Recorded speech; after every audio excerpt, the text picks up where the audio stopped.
Doctor বোধহয় গুণে শেষ করা যাবে না। যে জামাতে ইসলামে একটা নারী উইংস আছে এবং সেটা এত শক্তিশালী যে 42% সেই আমার বোনেরা সবাই হচ্ছে চাকরিজীবী। যে টোটাল যে আমাদের মহিলা জামাত আছেন তার 42% হচ্ছে, এবং সেখানে বোধহয় প্রফেসরের সংখ্যা বোধহয় 1000-এর উপরে আছে। সো এরকম একটা সংগঠনে এই 12 জন দিতে পারবেন না। আর ডাক্তার বোধহয় গুণে শেষ করা যাবে না। আর আপনারা জানেন সম্মানিত আমিরে জামাতের স্ত্রী একসময় এমপি ছিলেন, তিনিও ডাক্তার, তাকে কিন্তু দেননি। সো মুখ দেখে চেহারা দেখে জামাত ইসলাম দিচ্ছেন, এই কথাটা এবারের বেলায় আমি মনে করি যে ঠিক না। আর যেই জিনিসটা আপনি বললেন যে হ্যাঁ জামাত ইসলাম নারী অবশ্যই দেওয়া উচিত ছিল, কি দেওয়া উচিত ছিল, নারী এই 5% যে দেওয়ার, হ্যাঁ সে 5% তারা দিতে ব্যর্থ হয়েছে। খালি তারা না, বিএনপিও দিতে ব্যর্থ হয়েছে। সো বিএনপি ভুল করছে বলে জামাত ইসলাম ভুল করবে তা না, তবে জামাত ইসলামের উচিত সামনে এই 5% জুলাইটাকে যদি বাস্তবায়ন হতো তাহলে আরো ভালো হতো।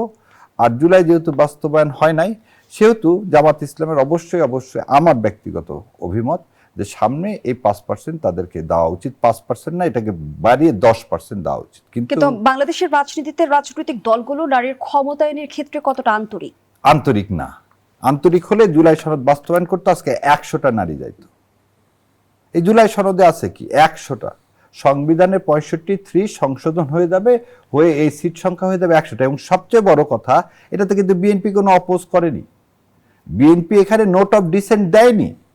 তাহলে জুলাই সনদটা যদি বাস্তবায়ন হতো আজকে সবচেয়ে বেশি সিট কে পাইতো? আমি তো সবসময় বলি জুলাই সনদটা বাস্তবায়নে সবচেয়ে বেশি লাভবান হতেন জনাব প্রধানমন্ত্রী তারেক রহমান এবং বিএনপি। কারণ আজকে তার দল পাইতো ডবল, আজকে যা পাইছে তারও ডবল পাইতো 100টা।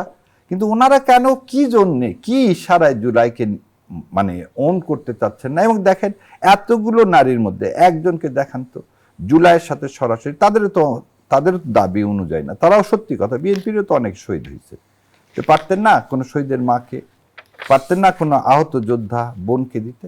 সেটা কিন্তু তারা দেননি।